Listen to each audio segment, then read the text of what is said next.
મહેસાણા સરદારપુરા તોફાન કેસમાં 17 આરોપી દોષી, 45 નિર્દોષ જાહેર। વર્ષ 2012માં સેશન્સના ચુકાદાને હાઈકોર્ટમાં પડકારાયો હતો। વાપીમાં એક પત્ની બની હત્યારી, કરવા ચૌથના દિવસે જ કરી પત્નીની હત્યા। કચ્છમાં પોલીસ જાપ્તામાંથી આરોપી થયો ફરાર, માંડવી કોર્ટમાં રજૂ કરવા લઈ જતી વખતે બની ઘટના। ગૃહિણીઓની દિવાળી સુધરી, સિંગતેલની કિંમતમાં ₹90.50નો ઘટાડો। ભરૂચનો ગોલ્ડન બ્રિજ રવિવારે 2 કલાક માટે રહેશે વન વે, રાષ્ટ્રપતિના આગમનને લઈને કરાયો નિર્ણય। અને ભારત ન્યુઝીલેન્ડ વચ્ચે કોટલા મેદાનમાં બીજી વનડે, ભારતને 243 રનનો લક્ષ્યાંક।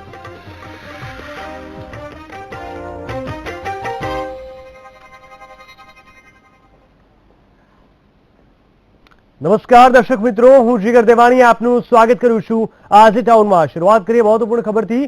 અમદાવાદના સરદારપુરા તોફાન કેસ મામલે હાઈકોર્ટે 17 આરોપીઓને દોષી ઠરાવ્યા છે, જ્યારે 45ને નિર્દોષ છોડ્યા છે।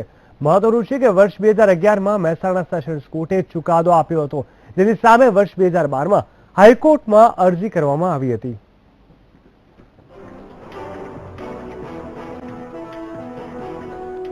ગોધરાકાંડ બાદ મહેસાણા જિલ્લામાં સરદારપુરા ગામમાં લઘુમતી સમુદાયના કેટલાક લોકોએ હુમલાખોરોથી બચવા જે ઘરમાં આશરો મેળવ્યો હતો તેના આરોપીઓએ સળગાવી માર્યું હતું, અને એટલે જ આ કેસ ગોધરાકાંડ કરતા પણ વધુ મોટો કેસ બની ગયો છે।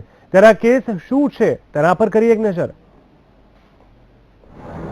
1 માર્ચ 2002ના દિવસે એક ગોઝારી ઘટના બની, જેમાં 33 મુસ્લિમ મહિલાઓ અને બાળકોને જીવતા સળગાવાયા। ગોધરાકાંડ બાદ આશ્રિતો સાથે આ ઘટના બની હોવાના કારણે કાયદાકીય રીતે ગોધરાકાંડ તોફાનોનો મોટો કેસ બની ગયો છે। આ ઘટનામાં લઘુમતી સમુદાયના કેટલાક લોકોએ હુમલાખોરોથી બચવા જે ઘરમાં આશરો મેળવ્યો હતો તેના પર જ તોફાની ટોળાએ હુમલો કરી દીધો હતો અને તે ઘરને જ સળગાવી દીધું હતું। જો કે આ મામલે 73 આરોપીઓને પોલીસે પકડ્યા હતા। આ ઘટનાની તપાસ સુપ્રીમ કોર્ટ દ્વારા નિયુક્ત એસઆઈટીએ કરી હતી। આ કેસ મહેસાણાની સ્પેશિયલ કોર્ટમાં ચાલ્યો। એસઆઈટી દ્વારા 21 નવેમ્બર 2008ના રોજ ચાર્જશીટ દાખલ થઈ હતી। 112 સાક્ષીઓના નિવેદન લેવાયા। આ કેસની સપ્ટેમ્બર 2011માં ટ્રાયલ પૂરી થઈ અને 9મી નવેમ્બર 2011ના રોજ સ્પેશિયલ કોર્ટે ચુકાદો સંભળાવ્યો। કોર્ટને પુરાવા ન મળતા 42માંથી 11 આરોપીને છોડવામાં આવ્યા। સ્પેશિયલ કોર્ટે 31 આરોપીને અપરાધી ઠેરાવ્યા। સ્પેશિયલ કોર્ટે 42 આરોપીઓને નિર્દોષ જાહેર કર્યા। 31 આરોપીઓને કોર્ટે આજીવન જેલની સજા ફટકારી। મામલો 2011માં હાઈકોર્ટ પહોંચ્યો। Bureau report, VTV news. વાત કરીએ રાજકોટની, તો રાજકોટમાં એક પરિવારે સામૂહિક આત્મહત્યા કરી હોવાની ઘટના સામે આવી છે। કૃષ્ણા પાર્ક સોસાયટીના 74 નંબરના બ્લોકમાં રહેતા પ્રફુલ્લ નરિયા તેમની પત્ની રસીલા, પુત્રી શિવાની અને પુત્ર ધ્રુવ સાથે ઝેરી દવા પદાર્થ ખાઈ આપઘાતનો પ્રયાસ કર્યો હતો, જેમાં પતિ, પત્ની અને પુત્રીનું ઘટના સ્થળે જ મોત નીપજ્યું હતું, જ્યારે પુત્રની ગંભીર હાલત હોવાથી ખાનગી હોસ્પિટલમાં ખસેડવામાં આવ્યો હતો। મૃતક પ્રફુલ્લભાઈના પિતા ઘરે આવતા ઘરના દરવાજા બંધ હોવાથી પાડોશીને પૂછપરછ કરી હતી। ત્યારબાદ પોલીસને જાણ કરાતા ગાંધીગ્રામ પોલીસ, ડીસીપી, એસીપી અને એફએસએલની ટીમ ઘટના સ્થળે દોડી જઈ તપાસ શરૂ કરી હતી। પોલીસે પ્રાથમિક તપાસમાં ઝેરી પદાર્થ ખાઈને સામૂહિક આપઘાત કર્યો હોવાનું તારણ છે। મૃતદેહોને પીએમ માટે સિવિલ હોસ્પિટલ ખસેડી પોલીસે આગળની તપાસ શરૂ કરી છે। સામૂહિક આપઘાત કરવાનું કારણ અકબંધ રહેતા પોલીસે પરિવારના સભ્યોની પૂછપરછ શરૂ કરી છે। જોકે પ્રાથમિક તારણ મુજબ આર્થિક ભેજ કારણભૂત હોવાનું પોલીસ દ્વારા અનુમાન લગાવવામાં આવી રહ્યું છે। પોલીસ તપાસમાં સામૂહિક આત્મહત્યા કરવાનું કારણ શું બહાર આવે છે તે જોવું રહ્યું। રોજ એક મેસેજ મળે કે આલાપ સેન્ચુરીની સામેની એક સોસાયટીમાં એક મકાનમાં 3 માણસો સુસાઇડ કરી મરણ ગયેલ છે।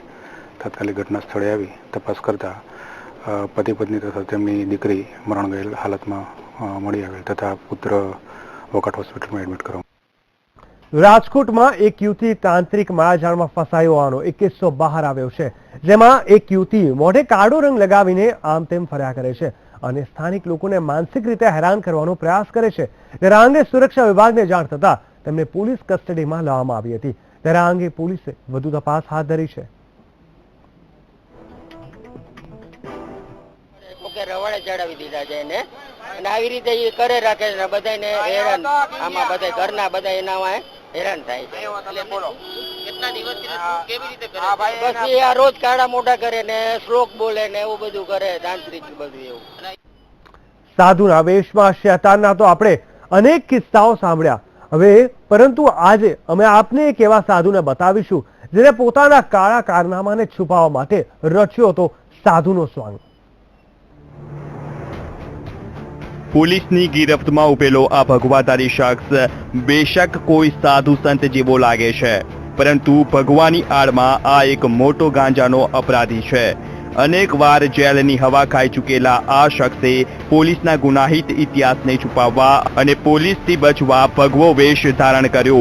જો કે તેને ખબર ન હતી કે કાયદાના હાથ લાંબા છે અને પોલીસની તેના પર બાજ નજર છે. અને આખરે આ ગાંજાવાલા બાબા આવી ગયા કાયદાના ગાડિયામાં. ત્યારે જાણી લઈએ કે કોણ છે આ ઢોંગી બાબા અને શું છે તેના કાળા કારનામા. ગાંજાવાલા બાબા. ગાંજાવાલા બાબાનો ગુનાહિત ઇતિહાસ.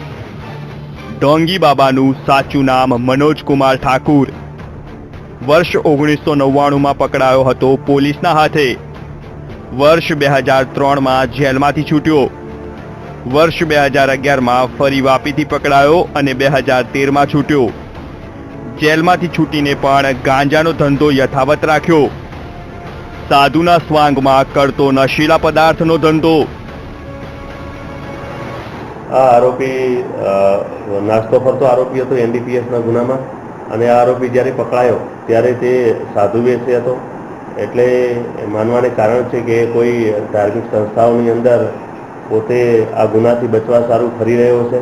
પરંતુ અગાઉના ગુનામાં અગાઉ પણ આ આરોપી વિરુદ્ધમાં એનડીપીએસના ગુના દાખલ થયેલા હોય અને જેની મુદત અર્થે વાપી આવવાનો હોય તેવી હકીકત મળેલી હોય, જેથી પોલીસે તેને પકડી અને અહીંયા પાર્ટી પોસ્ટે સોંપેલો છે.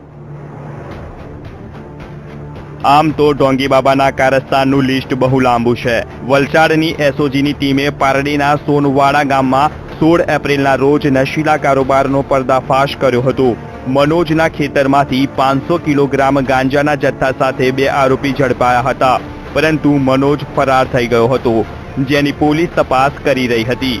એટલું જ નહીં, મનોજને શોધવા માટે પોલીસ છેક ઓરિસ્સા સુધી ચક્કર કાપી આવી હતી, પરંતુ સફળતા મળી ન હતી. અને ત્યારબાદના જે 2 આરોપી વોન્ટેડ હતા એ પૈકીનો એક આરોપી મનોજ જયદેવસિંહ ઠાકુર, જેને ગઈકાલે વાપી ખાતેથી એલસીબીની ટીમે એને પકડી પાડેલો છે, જેની કાયદેસરની અટકાયત કરી અત્યારે પારડી પોસ્ટે છે અને જેની આગળની તપાસ RM સંઘેડા સાહેબ નાઓ કરી રહ્યા છે. મનોજે સાધુનો સ્વાંગ રચીને પોતાના કાળા કામોને છુપાવવાની કોશિશ કરી તો સાથે જ સાધુની છબીને પણ ખરડાવી. હવે આવા રીઢા ગુનેગારો જેલની કોટડીમાં પોતાના ગુનાનો પશ્ચાતાપ કરે તો નવાય નહીં. માનવ ઠાકુર સાથે VTV ન્યૂઝ, પારડી, વલસાડ.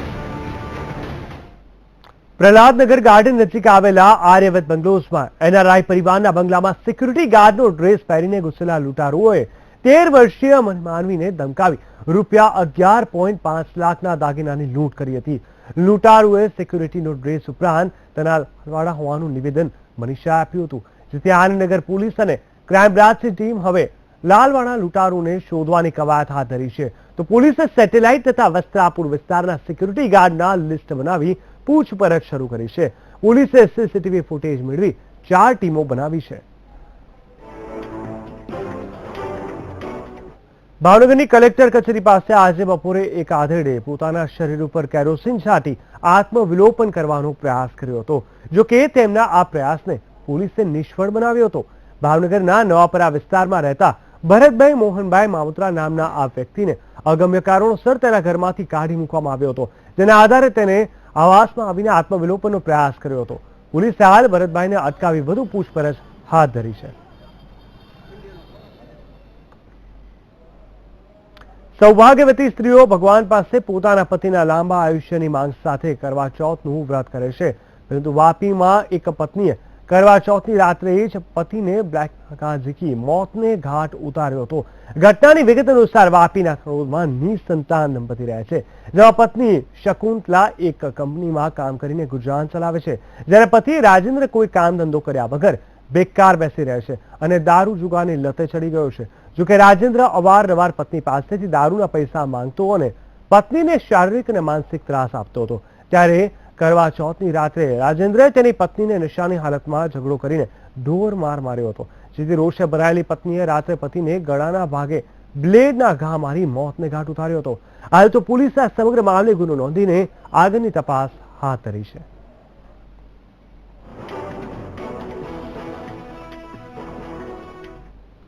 કચ્છના પોલીસ જાપ્તામાંથી આરોપી ફરાર થતા પોલીસ બેડામાં ખળભળાટ મચી ગયો છે. માંડવી કોર્ટમાં રજૂ કરવા માટે લઈ જતા આરોપી ફરાર થયો છે. વરારાજનનો આરોપી છે અને બાઇક ચોરીનો આરોપી અસરકલ્વી ફરાર થઈ ગયો છે.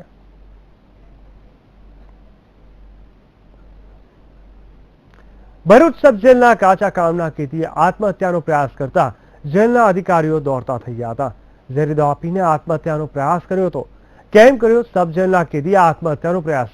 આવો નજર કરીએ આ અહેવાલમાં.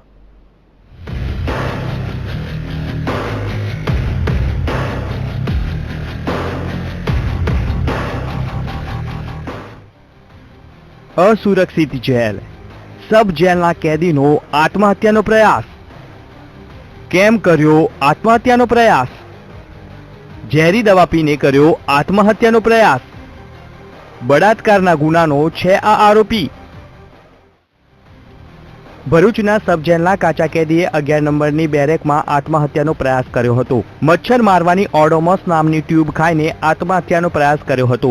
હાલ કેદી સિવિલ હોસ્પિટલમાં સારવાર લઈ રહ્યો છે. પ્રકાશ ચંદ્રશેખર નામનો આરોપી 4 મહિના અગાઉ બળાત્કારના ગુના હેઠળ લાવવામાં આવ્યો હતો. दवा खा लिया. क्यों खाया? बस ऐसे ही. क्या करेगा यहाँ पर क्या 376 क्या कहता है 376 का कलम प्रेम संबंध में 376 का कलम लगाया गया. 4 महीने से पड़ा है, कुछ नहीं हुआ. दवाई किसने दिया था आपको अंदर? ओडोमस की दवा थी मेरे पास, वो खाई लिया. આજ રોજ ભરૂચ સબ જેલ ખાતે એક પ્રકાશ ચંદ્રશેખર નામના ઇસમે કોઈ ચીજ વસ્તુ ખાઈ લેતા એને ગભરામણ થયેલી. જે ગામે ત્યાંથી સબ જેલ તરફથી તાત્કાલિક એને અહીંયા ભરૂચ સિવિલ હોસ્પિટલમાં સારવાર અર્થે ખસેડવામાં આવેલ છે. જે કામે એની ફરજ પરના ડૉક્ટર શ્રી શર્મા સાહેબે બી ડિવિઝન પોલીસ સ્ટેશને જાણ કરતા બી ડિવિઝન પોલીસ સ્ટેશનને જાણવા જોગ દાખલ કરી અને આગળની કાર્યવાહી કરવા માટે અહીંયા બી ડિવિઝન પોલીસ સ્ટેશનના માણસો આવી ગયેલ છે. આ આરોપીને એક યુવતી સાથે પ્રેમ થયો હતો, જે મામલામાં 376ની કલમ હેઠળ જેલવાસ થયો છે, જેથી તેને મનમાં લાગી આવતા આત્મહત્યાનો પ્રયાસ કર્યો હતો. સમગ્ર બનાવના પગલે બી ડિવિઝન પોલીસે બનાવની વિગતો મેળવી કાયદેસરની કાર્યવાહી હાથ ધરી છે. ભરત ચુડાસમા સાથે વીટીવી ન્યૂઝ ભરૂચ. તો આજે ટાઉનમાં હાલ સમય થઈ ગયો છે બ્રેકનો. વધુ સમાચાર બ્રેક બાદ.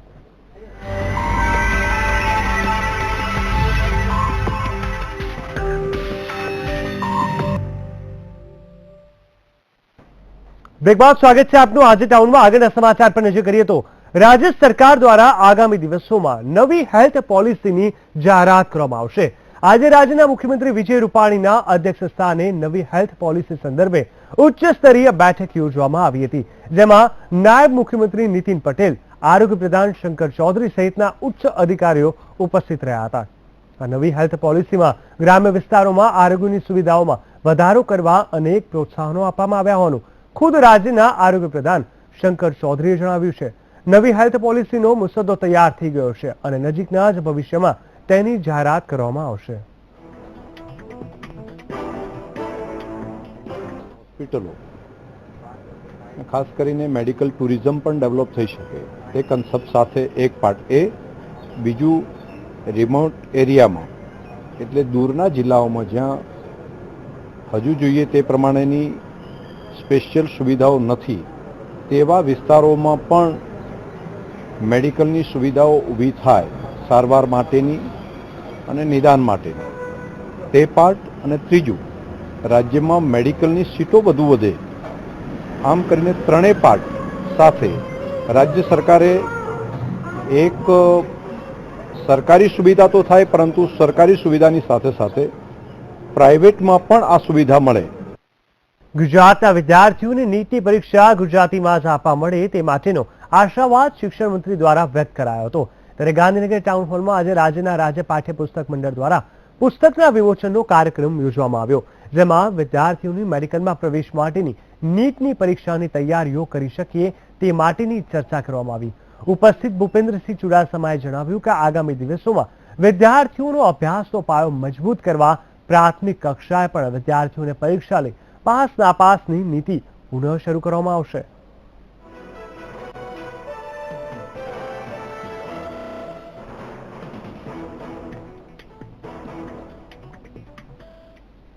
તો આજે ટાઉનમાં ફરી એકવાર સમય થઈ ગયો છે એક બ્રેકનો. વધુ સમાચાર બ્રેક બાદ.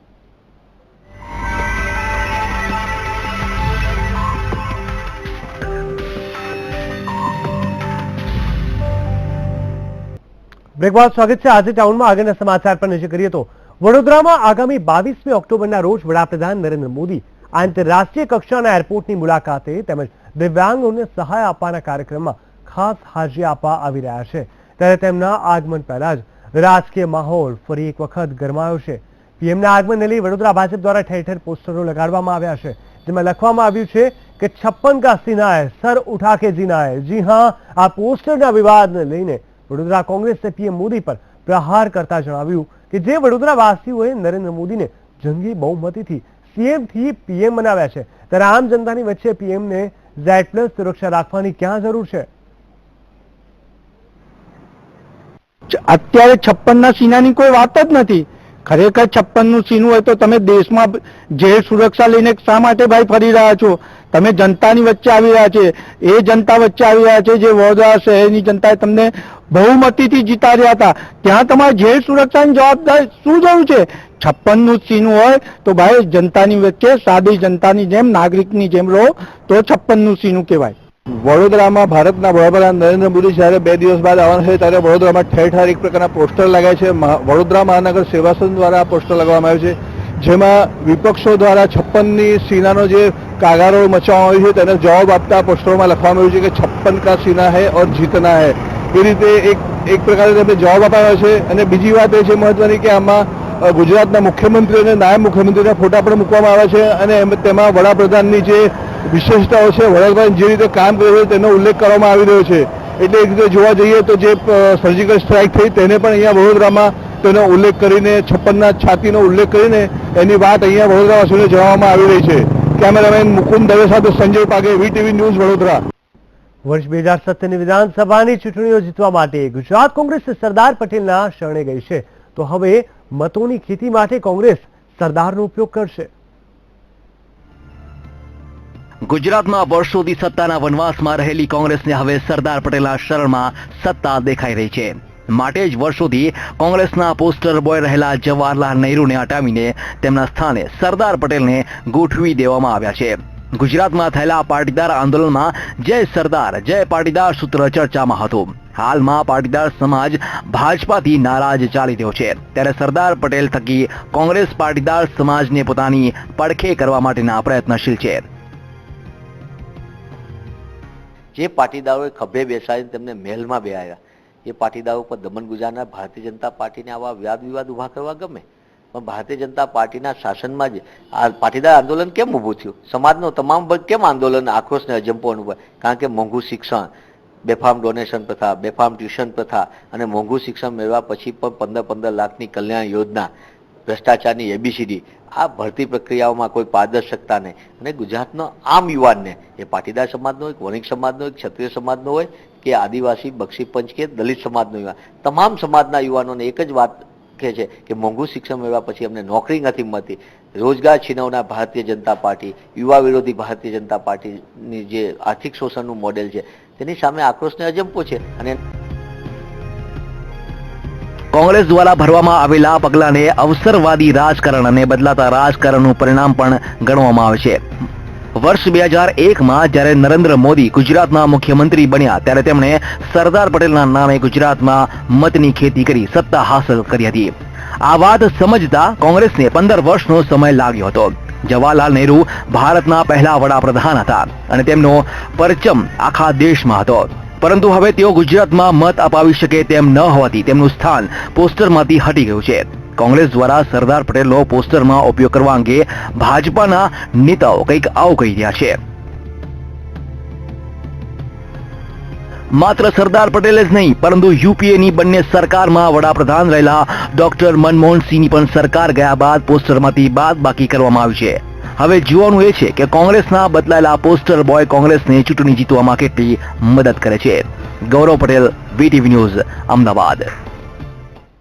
દિવાળીનો તહેવાર નજીક આવી રહ્યો છે ત્યારે રાજ્ય સરકાર દ્વારા ફટાકડાઓની દુકાનો મુદ્દે નોટિફિકેશન બહાર પડાશે અને ચાઇનીઝ ફટાકડા પર પ્રતિબંધ લાદવામાં આવ્યો છે. રાજ્ય સરકાર રાત્રે 10 થી સવારે 6 સુધી ફટાકડા ફોડવા પર પ્રતિબંધ મૂકવામાં આવ્યો છે. પેટ્રોલ પંપ પાસે અને જાહેરમાં ફટાકડા નહીં ફોડી શકાય તેવી નોટિફિકેશન આપવામાં આવી છે, જે અંગે સરકાર ટૂંક સમયમાં જ જાહેરનામું બહાર પાડશે.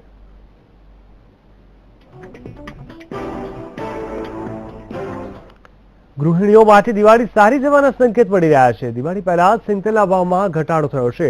સિંગતેલના ડબ્બે 50 રૂપિયાનો ઘટાડો નોંધાયો છે. હાલ સિંગતેલનો ડબ્બો 1730 સુધી થયો છે.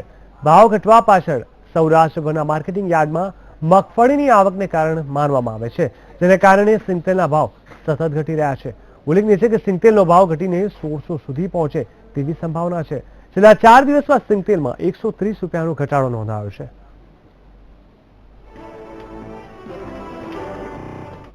તો આજે ટાઉનમાં બસ આટલું જ. વધુ સમાચાર માટે આપ જોતા રહો વીટીવી ન્યૂઝ ગુજરાતી. નમસ્કાર.